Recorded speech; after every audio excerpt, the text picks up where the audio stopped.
every voice, it counts them all. A team of hearts with plans to share. For every soul we're standing there. It's in the ballot, it's in our hands. Together we rise and take a stand. For every dream, for every need, community spirit is our creed. The Lord is here to pave the way, working hard both night and day, delivering hope, delivering dreams. We are the ones who fuel the streams. Every corner, every street, we bring the change that makes us meet. Hand in hand we hold the flame, together we'll make a lasting name. It's in the ballot, it's in our hands. Together we rise and take a stand.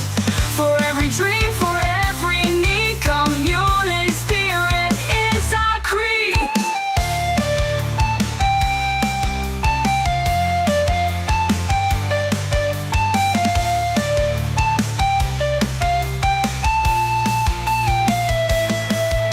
The thought is here to pave the way, working hard both night and day, delivering hope, delivering dreams. We are the ones to fuel the streams.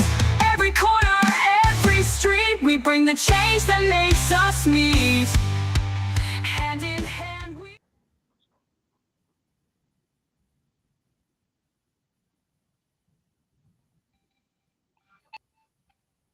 Okay, good afternoon, everybody. Sorry, we've had a bit of a technical glitch that has gone wrong a bit here. My laptop has decided to completely crash. Oh dear. And okay, so that should help start getting things right. Okay, so today we're here for the Ōmokoroa Community Board, where we have Ōmokoroa Kaimai Community Board. Ōmokoroa. Gee, I'm having a bad start to the day. How is everyone? Good.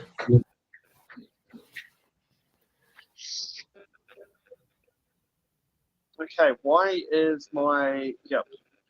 Okay, this is having a lot of fun. I'm going to move to another room so I can at least get better phone coverage, see if I can get onto the Wi-Fi. Oh, I should actually bring the... No, actually, that probably won't work, because that will interrupt my TV.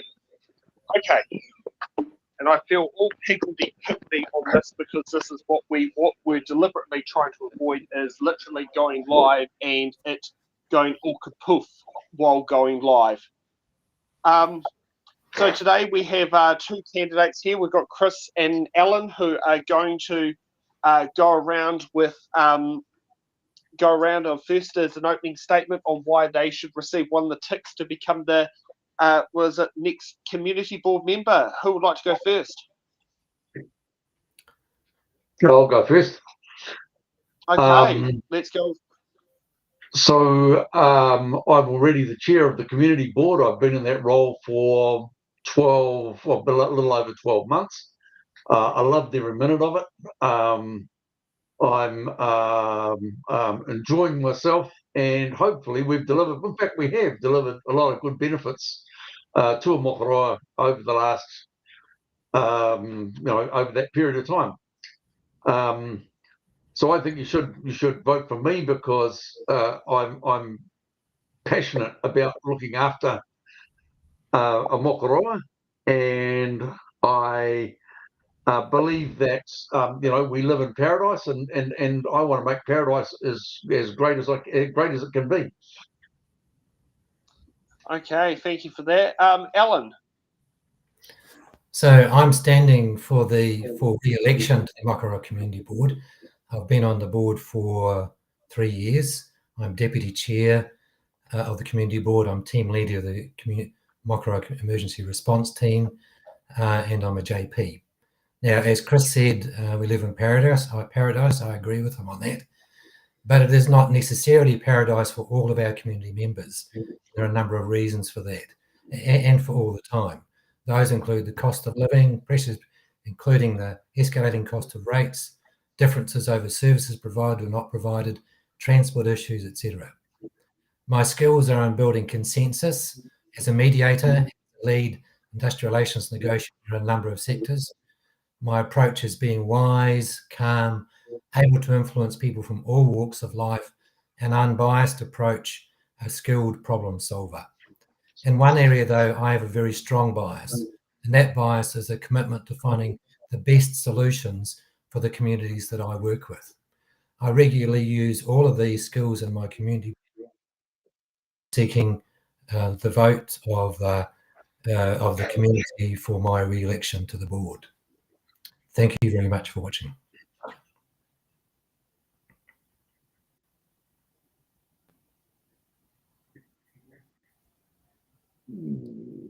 Can't hear you, Sam. Sam, we can't hear you.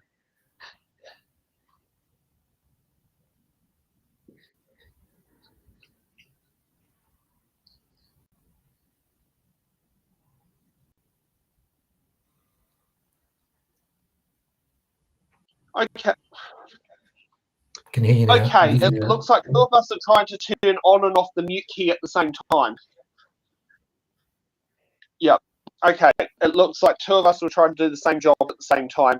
As I'm saying, I've had to jump onto my smartphone, and it's very awkwardly trying to do something that I'm not used to doing on my smartphone. But we make things work when it gets a bit difficult. So I've got 9 boxes here. Chris, you can choose the next box number between 1 and 9, and then we'll get both of you to answer the question. 6. 6. Okay, so what will be that one will be there. So we've got D for Delta. Now, this is going to be a lot of fun trying to get that question to pop up on screen and make sure it's the right one. How willing are you to work with local hapu and iwi at a community board level? I'm very willing. We already work with Pirirakau in several areas, and we've seen them working closely with many of the groups in existing groups within our community, and we're looking forward to. I look forward to working with them in the future. I think they bring a unique perspective, and in lots of areas like pest-free Ōmokoroa and those things, they've provided great value or are providing great value.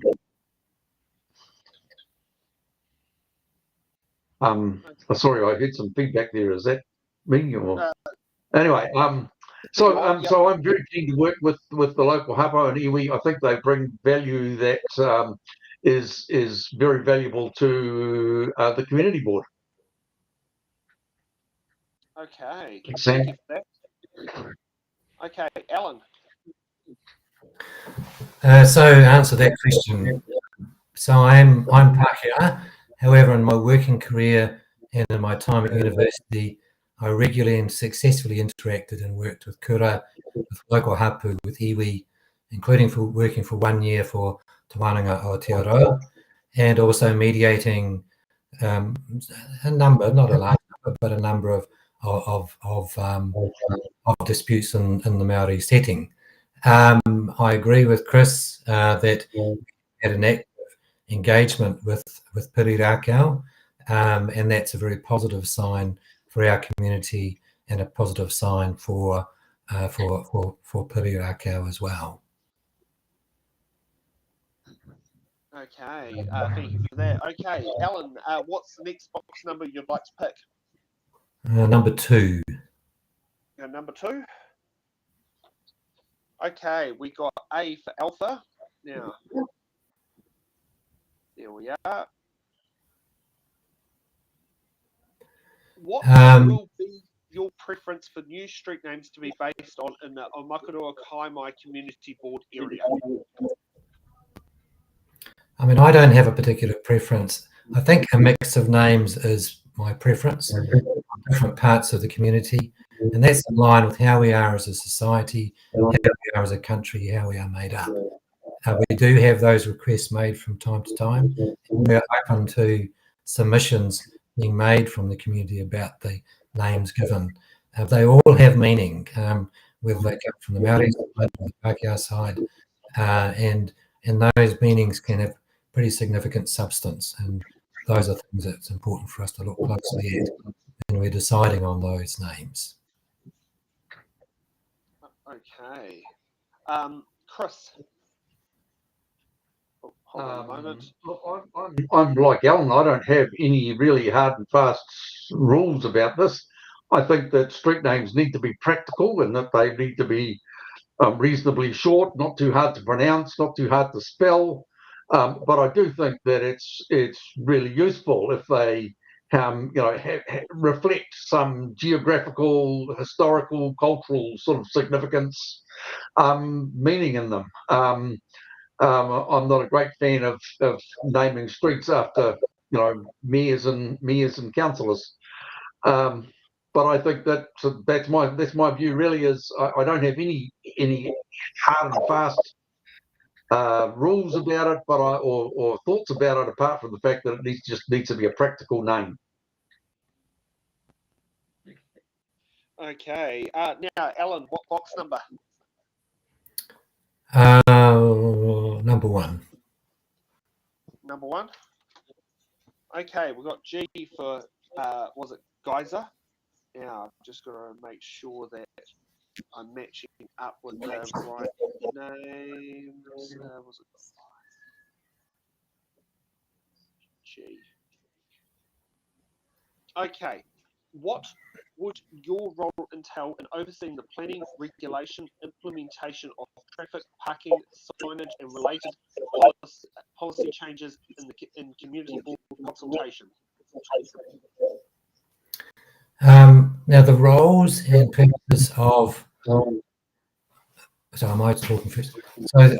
So the roles and purposes of the community boards and the delegated functions are detailed in the beginning of our agenda for all of our meetings, open meetings, and they set out our responsibilities with regard to matters that we pick up, that matters we might suggest to the council, the matters they might refer to us. For instance, it includes matters like to represent and act as an advocate for the interests of their communities. That's one, under the roles and purposes. To consider and report on all matters referred by council and its committees, or any matter of interest or concern to the community board. And under delegated functions, it says to have input in council and its committees on issues, services, plans and policies that affect communities within the community board area, to provide an effective mechanism for community feedback. There are a number of other ones as well. So those are defined there. If they are not satisfactory, then it's up to us to negotiate change to those. I believe we do follow those. I mean, we're never perfect on doing that, but we do follow those, and I think we do that well. But as I said, we're not perfect at it. We can always do it better. Okay, Chris. Sam, all of the things that are mentioned there really are not community board decisions on their own. But the community board is actively involved in all policy council changes come through us, and we get an opportunity to make a submission, whether that's parking or reserves or any speed in the community, all of those sorts of things. But the important thing probably is that we're able to keep our ear to the ground, if you like, be connected to our communities well enough to be able to provide some feeling for what our community would like to see happen. And that might mean floating ideas on Facebook or public meetings, or meeting with council planners and with groups, that type of thing. So we have a role in there, but they're not actually our decisions to make. Okay, Chris, what next box number?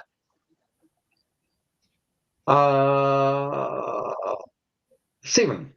7. Okay, that will be this one here. We got C for Charlie. Was it? Okay. How will you stand for the community at the council table on issues where the council is not in support of them? Again, our role is to, as a community board member, is to reflect the balanced review, the balanced view of the community. I'm assertive enough to communicate the community's views, even if that's not exactly what council supports. Once a decision is made, though, I'm happy to live with that decision, and would accept that decision and consider what our options were about living with that condition. Sometimes you do have to move on, but it is important that we reflect the community's feelings, not just our own personal likes or dislikes. Okay, and Alan. So going back to my experience as a mediator and a lead negotiator, I modelled myself on my uncle in England, who was a former coal miner. He cared about people. At the same time, he was upfront with them in a respectful way. Now, a prime example of my time in the community board, when it came to the council's review of the long-term plan, the proposed rate increase, I made both written and in-person submissions on those on the long-term plan and those increases, and I challenged those. I did not believe that the increases were sustainable or fair, particularly for the large proportion of the population on low incomes. I know in a previous life, for a short period of time, I worked as an auditor on performance auditing, and I wasn't afraid to raise issues. Those issues I raised were systemic issues. They weren't necessarily detail issues, but those systemic issues were ones that tend to go to the top of the organisation, and I wasn't afraid to do that. I didn't do that a lot of the time, but I did it where it was necessary. Okay. Okay.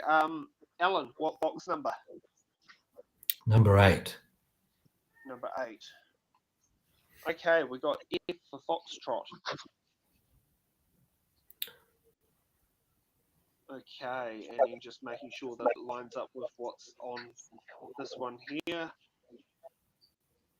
What factors currently support community gardens in your area, and what actions could be taken to improve or create new ones? Well, the Ōmokoroa community area has very many volunteers and volunteer groups. As a consequence, our community is a great place for something like community gardens to be put in place. We do have a community garden by the school. The men's shed, of which I'm part, also has a community garden, some of which produce goes to the members. At least 50% of it goes to the food bank. And now I'm not a gardener, so don't ask about gardening at all. But I definitely support areas where volunteers benefit themselves and benefit the community by doing work such as putting in place a community garden. It depends on the degree of interest. It depends upon the availability of land, of suitable land for that purpose. Land is limited, council land is limited. If there is interest in it, I mean, it's no use doing it if there's no interest in it. If there is interest in it, you still have to have suitable land in which to place it. Some areas it might work well, some areas it might not. But I definitely support it, and it does work well within our community, and more than open if others wanted to raise that or if we wanted to suggest it. Okay, Chris. As Alan suggested, or Alan said, we have a couple of community gardens already in our world. We've also got a community fruit tree garden being planted sort of as we speak, or being planned as we speak. So I think, and the community board has supported those things in the past. I think we have to be careful, just the wording of this question, really. It's not really the community board to create new gardens. If we were to proactively do that, we would have the cart before the horse. I think it's really important that we are able to support community-led initiatives, not just in gardening, but in other things as well. If the community is really keen and there is a body of people who are interested in a particular topic, then that's what the community board should support. and that includes things like the Pest-Free Ōmokoroa initiative and other initiatives. Without that leadership from within the community, all these initiatives will die a natural death. Okay. Now, Chris, what box number is the next one? What I got left? Got 4. Was it 4, 5? Was it 3, 4, 5, and 9? 4. 4. Okay, we got B for Bravo.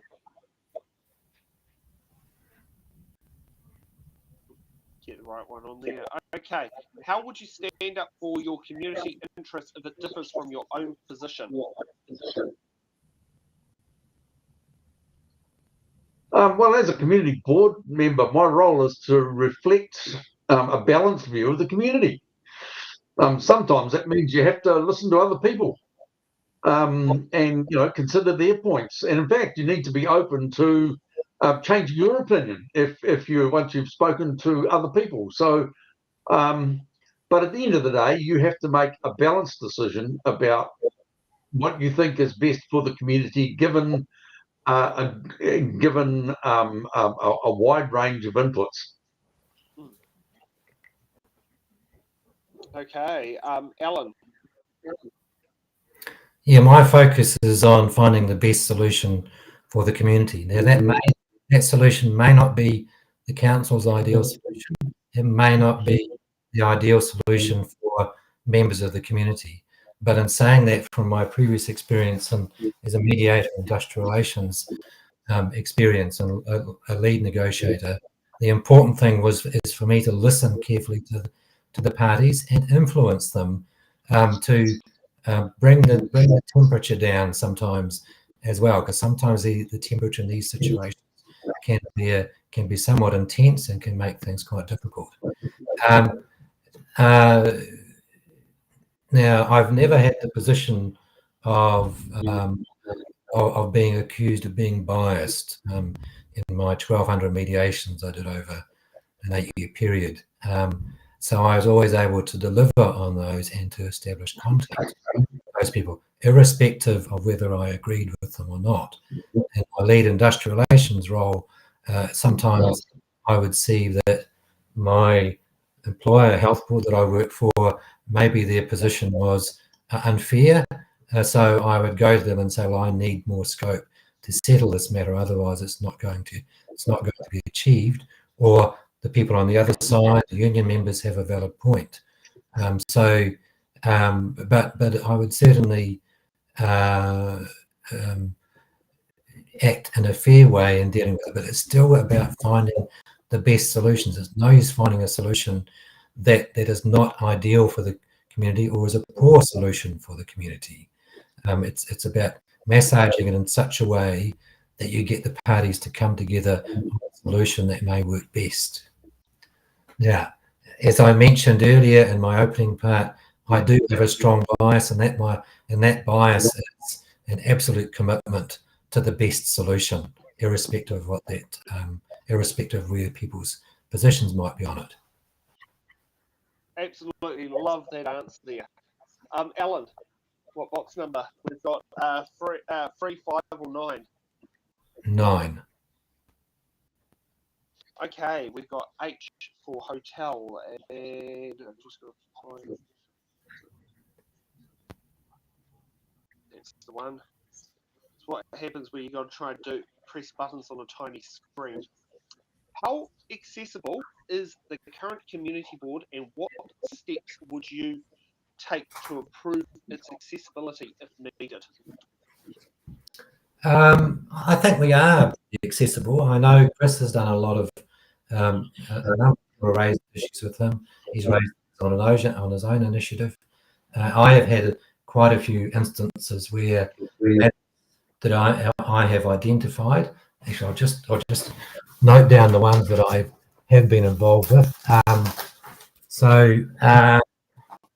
Let me see. So in some cases, I initiated a matter. In another one, I interviewed the resident and crafted a concern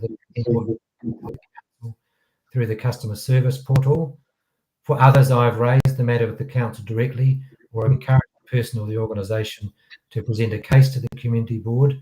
Recent examples include both the Men's Shed and the Lions Club requests for use of council land, the request for a litter bin in or adjacent to the village shopping centre, a request for support to deal with vehicle personal safety and noise issues, requests for funding support, and a number of others. In all of those, I follow up with the council subsequently. Sometimes they go to the portal and then it gets lost. And that can be quite annoying for a community member or resident who's raised an issue. So I'll follow up with the council and say, I had one that just came to me last week. It was to do with degree of flooding close to a toilet. It had been raised in June, but they hadn't heard anything. So I've gone back to the council on behalf of the person who raised that, to find out what has happened to it. There may be some faults in the system leading to that feedback not being given. Okay, Chris. I would agree with Alan. I think that we are quite well accessible. We are quite accessible by our community. As the chair, I probably should listen to this one rather than preach to it. Well, I feel like but you know, I'm quite well known in the community. I'm a regular attender at Rotary and have attended Lions, Probus, the Top Club, Business Network, Boat Club, a whole bunch of different organisations around the place. I'm a member of the Golf Club. Only social, I have to I hasten to add. But I think also within the existing community board, we've also had representation in the sports community. You know, we have really got a wide touch points across the organisation, and everybody knows, well, across the community. Everybody, I think, in Ōmokoroa would know to contact one of us without too much problem, and we're all fairly accessible. But you know, this is something that we always have to keep our finger on. It's our core. It's our core role, if you like, is to stay in touch with our community, and so we could probably still do better. Okay. Now, Chris, we've got. I'm trying to fit the box numbers is 3 and 5. What, 3 and 5 was it? Yes. I'll take 5, thanks. Okay, we got I for India. Oh, that's the one I want there. The next question I want on that one. Check that. Matches, yes. How can the community board contribute to civil defence and emergency management in our area?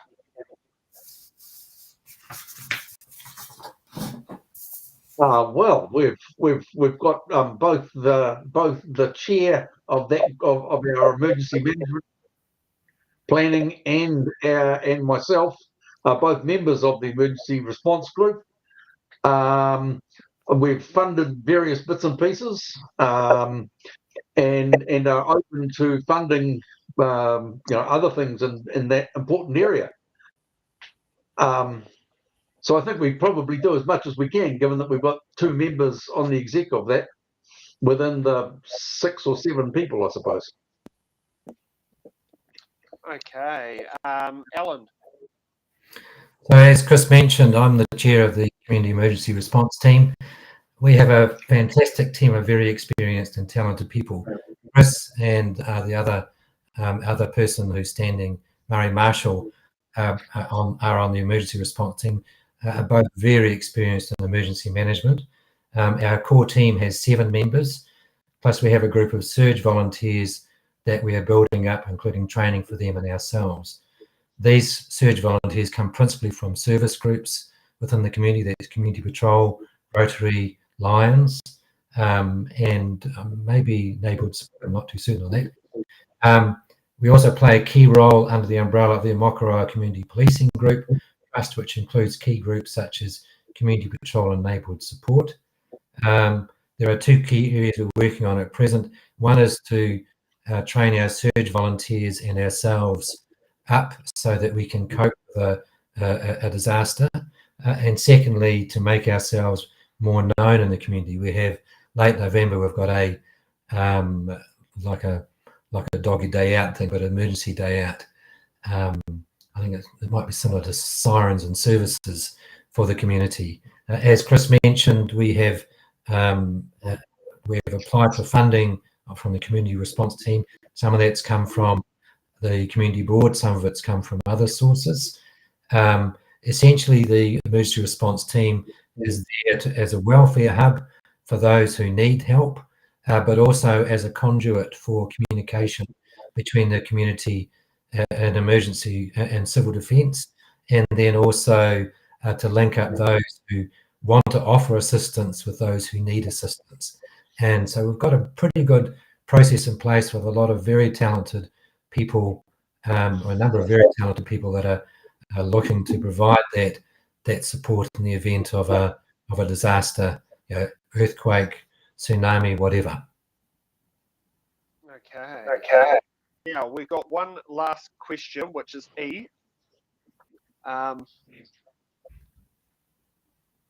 Actually, before we go on to it, do you still have the volunteer firefighter sirens that go up when they need they're needed?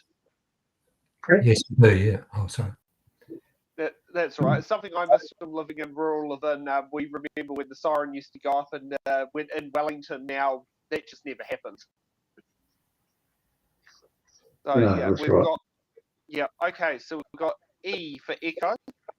What community projects would you be happy to support for the Community Board Council grants? Chris.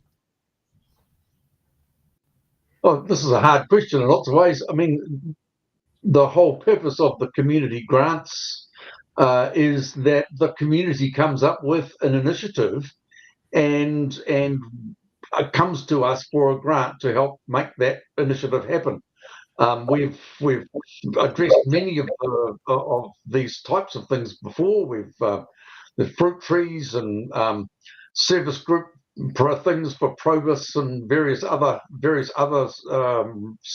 community service groups, community events and bits and pieces that we've supported in the past. So it's one of those things. Really, these are community led rather than community board led, in that they approach us, but we are very supportive of all things that help us build a stronger community. We're a community that's grown very fast, and that very fast growth means that some of the things that a slower growing community matures with as they get older. It's all happened to us in 5 years, and so we have to accelerate some of those sorts of things. And when the community comes to us, generally we're very open to that approach. Okay, Alan. Yeah, so I don't have any particular project in mind, but what I'd like to see and what we do see is that requests come through to the community board support a variety of different projects. It's really, what does the community want? And then the question becomes an issue of priority. We have a limited budget for distribution. It's only about $12,000 per annum, but we do have a separate budget for reserves. So if anything's to occur on board land, then there's budget available for that. For instance, we put a deck on the Settlers Hall recently. The Settlers Hall was very popular and used extensively by the community. Funding has been there for a variety. I just can't remember the other things. Put funding. Arts. Also arts. The public art as well. I think just one at present for was it for a Kete of Knowledge for the library has been proposed, and that's been agreed by the community board. There's a variety of other ones like that as well. So there is a process in place, and I think probably we would hope if we advertised it more widely, we might be more interested. Then there'd be competing interests for the funds, which might mean a bit of a challenge, because I know I deal with grants for the men's shed, and I know one organisation I deal with, they can only, because they have so many requests, they can only grant up to a maximum of $1,000 per request. Okay. Now let's get on to a hard-hitting question. Now, because we haven't got the graphic loaded, we haven't got the video loaded up, we'll just go straight into the words. Okay. What is your position on retaining Western Bay Treaty District Council's Waka Kaimai district-wide Māori ward and the Bay of Plenty Regional Council Mau, and I think I pronounced that wrong, Māori constituency, and why do you hold that position? Go with Alan. Okay, so my position is that I agree with Maori wards. I hold that position because I believe in, I strongly believe in connecting people. That's what I did as a mediator. That's what I did when I worked in the health sector, when I worked in the education sector, engaging with your constituency. And I think it's very important that you can permit that to take place. You don't necessarily have a say over that because it's determined by legislation. It's also determined by what the council decides, so we're not directly involved in that. But I believe absolutely in the value and importance of Te Riti. Now, the Western Bay Māori Ward for this next triennium allows tangata whenua through a Māori Ward councillor to participate in the decision-making processes, along with the 9 other councillors on the council. Now, as I mentioned earlier, I've had extensive engagement with Māori over my lifetime. I've never had any issues with working with Māori or connecting with them. If I think they are pushing matters too hard, I'll say that to them in a respectful way. I do that in the same way that I deal with any other groups that I'm dealing with. I believe in the absolute importance of talking with people as a way to move forward, irrespective of where they come from. If you look internationally about where there's lack of engagement, you think of Russia and Ukraine, well, it's engagement in a very negative way. Gaza, if you think of the United States, where there's very little engagement with communities and the damage that caused, New Zealand is a special place, and a special place for all sorts of reasons. One of those key reasons is that we have a strong Māori culture, Māori influence in our society. Okay, Chris. I support the ongoing Māori Ward. Look, I grew up in Wairoa and Hawke's Bay, a very high percentage population there was Māori. I went to school with probably 75% of the kids were Māori. I've worked in Māori-owned organisations. I have a pretty good understanding, really, of Te Ao Māori. I think that the Māori perspective brings a whole new area that is quite valuable, especially when it comes to our environment and how we look after that. The current setup is the Māori candidate will have, the Māori Ward candidate, I should say, will have the same number of constituents as any of the other councillors, which seems perfectly fair to me. We have a Māori role. It seems fair that they can stand a candidate. I think if there was some national move to get rid of the Māori role, then that might be a different world. But given the world we're handed, I fully support the Māori Ward. Okay, thank you for that on those questions there. Now let's get ready for closing statements. And I'll just remove the graphics on the screen. Chris, let's kick off with yours, why you should receive one of the ticks to be elected onto the community board. Look, I'm passionate about living in this area. I'm not just passionate for the views and the land that we live on, but I'm passionate for the people. This is a lovely little community. It's got a real village feel to it. People say hello to you when you're out walking. People know their neighbours and those sorts of things. And I really want to be part of making this the best place it can be. Okay, Alan. So community service is central to who I am as a person. That's reflected in and the activities I do on the community board as a JP, on the emergency response team, dealing with the matters that are raised on a regular basis through the community. I enjoy engaging with the community. I enjoy it because I feel I'm good at it. I make a contribution. I apply the same skills in my work in the community as I have in my work career when I worked in the health sector, trying to provide good public health to the New Zealand community, and when I worked in the education sector, supporting schools to deliver the best they can do for their students, because it is their future that is most important. It's important for me that this community is a great place to live. As Chris mentioned, you know, people say hello to you in this community. You know, I've been here 6 years.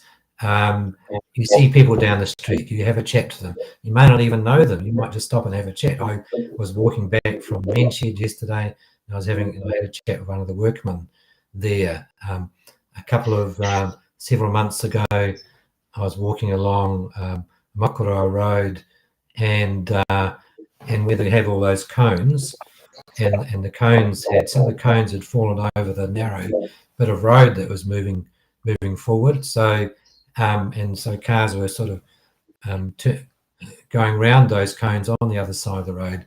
So what I did on that occasion is when the traffic was quiet, I'd quickly jump onto the road, put the cone up straight, and then continue on. But you talk to people, and those people are, all of them, a large number of people make a very significant contribution to this community, and it's great to be part of that. I know with the Manshed, which I'm part of, it's great to be part of what's there. I know with the community response team, it's some really talented, outstanding people there. I'm assigned to the community policing group, and I have regular contact with that group as well. So it is a special place, and I want to retain that special character, to improve that special character, to address things early, to get things resolved early, in a way that works best for this community. Okay, thank you for that, and thank you for bearing with us. It's the first time I've actually had to do the show from a smartphone.